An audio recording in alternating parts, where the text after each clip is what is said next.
ही सहयोग से, आप सबके पॉजिटिव सोच से, आपके पॉजिटिव बोलने से आज भारतीय जनता पार्टी की व्यापार उम्मीद की थी हम लोगों ने कि कभी हमारी भारतीय जनता पार्टी या जनसंघ की सरकार इतने जल्दी आ जाएगी, लेकिन मित्रों उस समय भी पार्टी के संगठन के लोगों का इतना प्यार मिलता था कि उसके कारण से हम लोग पूरे ताकत के साथ, पूरे मनोयोग के साथ संगठन के काम में जुटे रहते थे। मैं विद्यार्थी परिषद का यहाँ झारखंड से अध्यक्ष चुना गया था 85-86 में, तो सभी जिले वाला उस समय जिला नहीं, उस समय के यहाँ डिग्री कॉलेज में राठ, मोरारा, हमीरपुर, कुफराया और इधर छात्र पढ़ने आते थे। तो सभी जगह क्योंकि हमने कहा भाजपा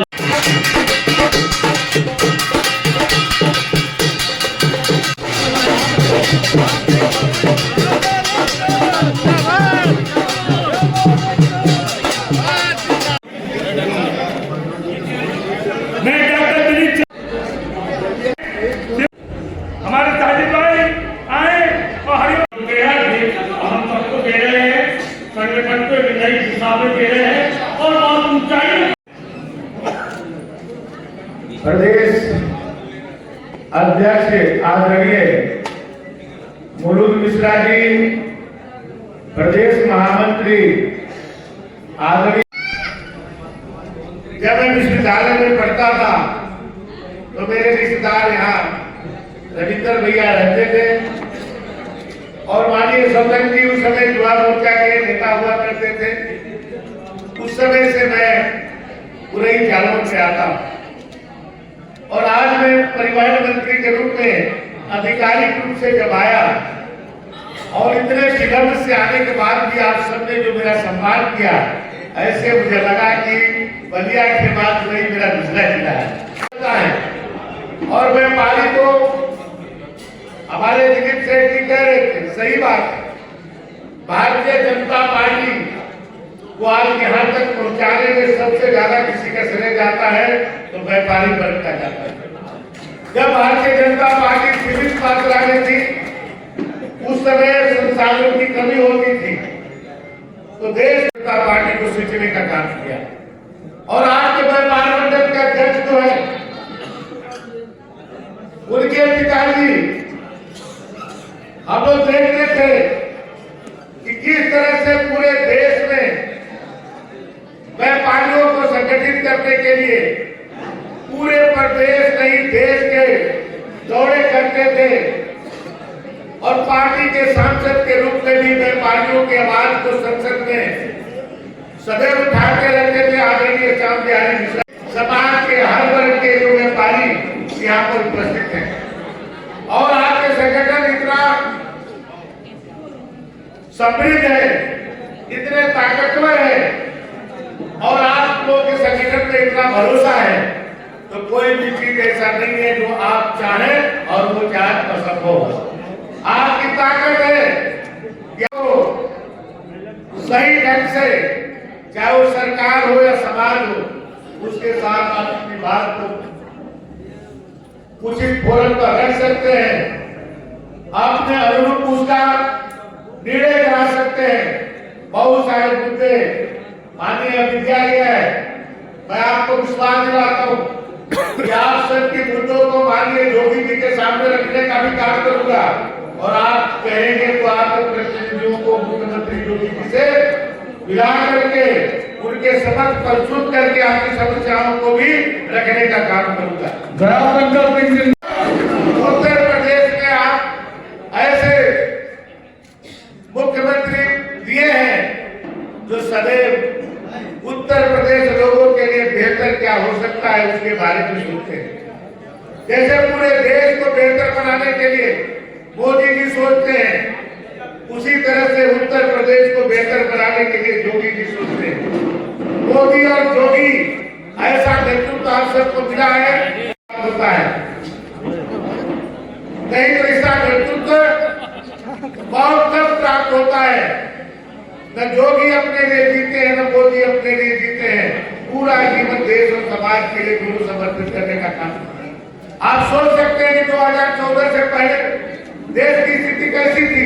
होता था कि कभी कोयला घोटाला होता था, कभी आसमान से लेकर पाताल तक घोटाले होते थे, लेकिन मोदी जी के कार्यकाल में आप कभी सोच सकते हैं कोई घोटाला हुआ? पूरे दुनिया में हम लोग की छवि खराब बनी हुई थी कि भारत घोटालेबाजों का देश है, भारत गरीब देश है, भारत अशिक्षित देश है। लेकिन आज क्या हो रहा है? आज दुनिया के सबसे ताकतवर देश अमेरिका, वहां का राष्ट्रपति भी आज कहता है कि मोदी जी मेरा आप समर्थन कर दीजिए। आप देखते हैं ट्रंप ने कहा था कि कह दीजिए, एक बार फिर से ट्रंप मोदी जी से आह्वान करता है। दुनिया में आज जो देश कभी कहा जाता था कि कभी किसका सूर्यास्त नहीं होता था, इंग्लैंड, वहां पर जाकर के भारत के मुल्क के लोग वहां प्रधानमंत्री बन जा रहे हैं। ऑस्ट्रेलिया के राष्ट्रपति प्रधानमंत्री का पैर छूता है, अफ्रीका का राष्ट्रपति घोष करता है। पूरे दुनिया में आज आपके नेतृत्व को स्वीकारा जा रहा है।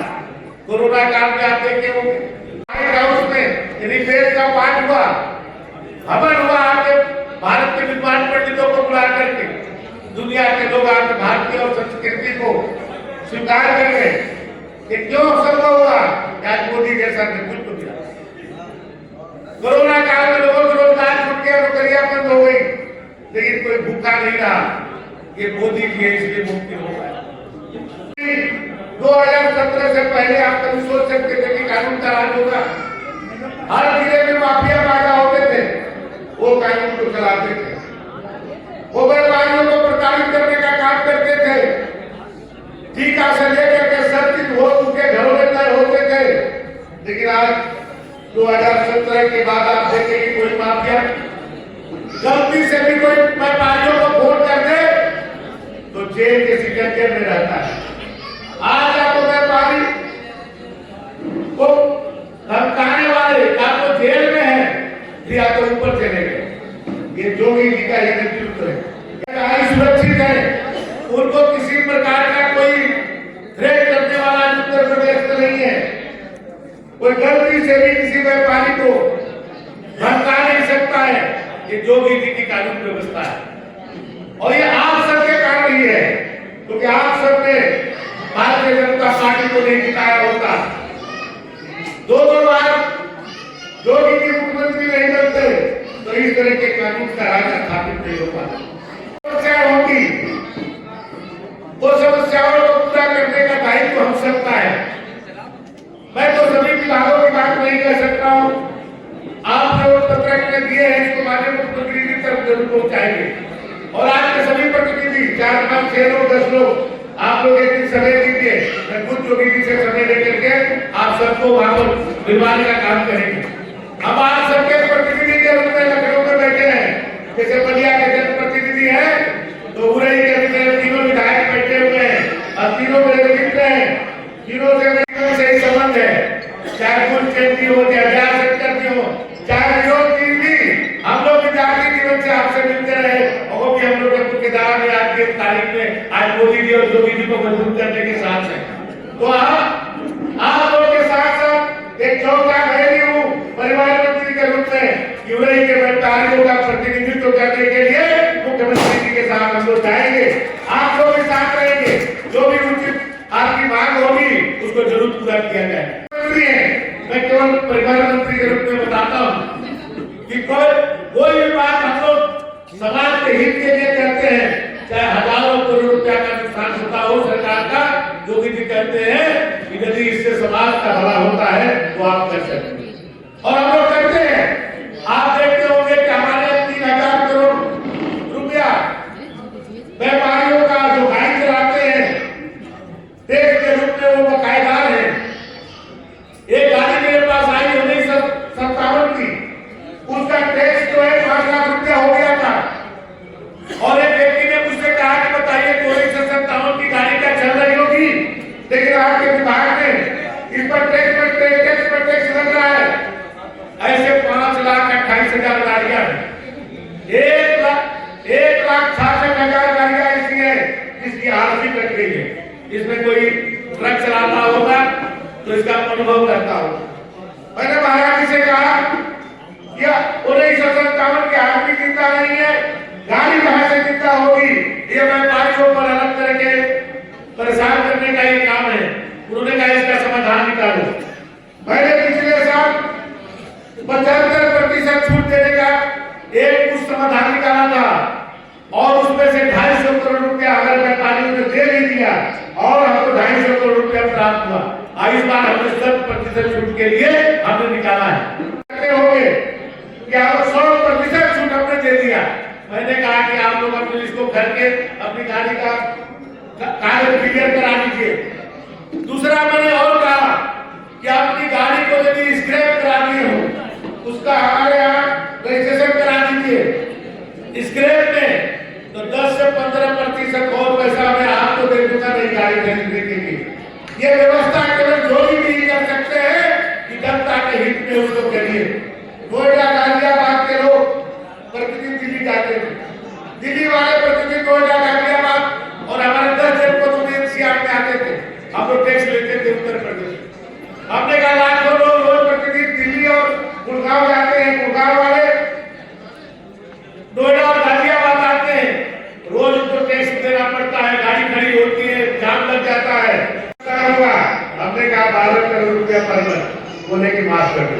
आज लाखों लोग नोएडा गाजियाबाद से दिल्ली जाते हैं, दिल्ली से नोएडा आते हैं, एक पैसा का टैक्स नहीं दिया जाता है, फ्री टैक्स दिया गया है। ये जोगी की है इसलिए हो पाता। मैं ये कहना इसलिए चाहता हूँ मित्रों कि जोगी जी कहते हैं कि जनता के हित में फैसला लीजिए, भ्रष्टाचार आप देखिए कि आप देश के अंदर आप देखिए कि हमारे पीयूष गोयल जी चला रहे, यहाँ आप देखिए कि नितिन अग्रवाल से लेकर के कपिल देव अग्रवाल कितने लोग हैं। आप अपने को सीमित मत करिए, आप और ज्यादा चाहिए अपने आप को।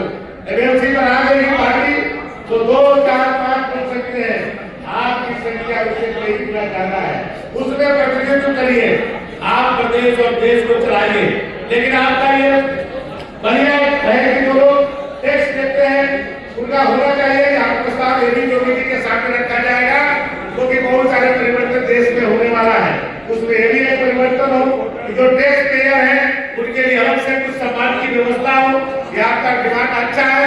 क्या ये भी बताया गया है कि अभी हमारे किसी कोई भी ऐसी समस्या नहीं है आपका जो समाधान न हो सके। आपको टैक्स के भी कम करने के लिए हमारे जो टैक्स है हमारे गाड़ियों का उसको भी टैक्स कम करने के प्रस्ताव दिए हैं कि टैक्स कम कर दिया जाए। हमने कहा कि बाहर से लोग आएंगे, कोई एक बस लेकर के आता है उसमें 50 लोग बैठे रहते हैं, 8 दिन 5 दिन उत्तर प्रदेश में घूमेगा तो आप ये बताइए कोई व्यक्ति 5000 रुपए से कम थोड़ी खर्चा करेगा। फिर 5000 की खर्चा करेगा तो 2.5 लाख रुपया हो गया और 2.5 लाख रुपया का 18% टैक्स तो जीएसटी में नहीं देते।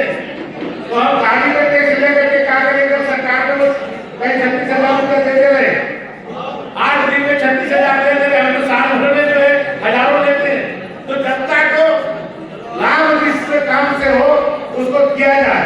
इसलिए आप सब तो सदैव आप सबको समर्थन करने का काम किए हैं।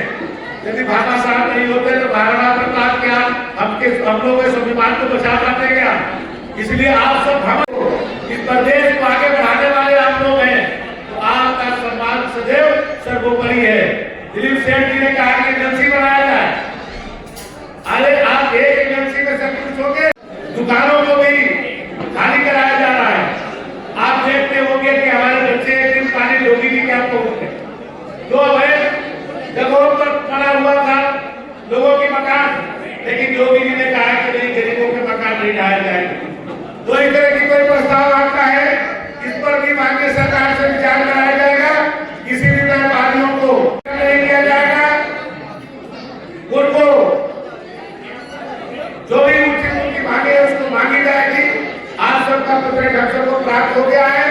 मैं आप सबको धन्यवाद देता हूँ कि आज सुबह से यहाँ पर बैठे हुए ठंड में हमारी माताएं बहनें भी जिनको घर सुबह में बच्चों को स्कूल भी भेजना पड़ता है, बहुत सारी जिम्मेदारियां हैं, फिर भी मेरे पड़ोसी हैं, 9 नंबर में रहता है, 10 नंबर में रहते हैं, उनसे भी आप लोग को बुलाएंगे और जीएसटी काउंसिल की बैठक में वही जाते हैं।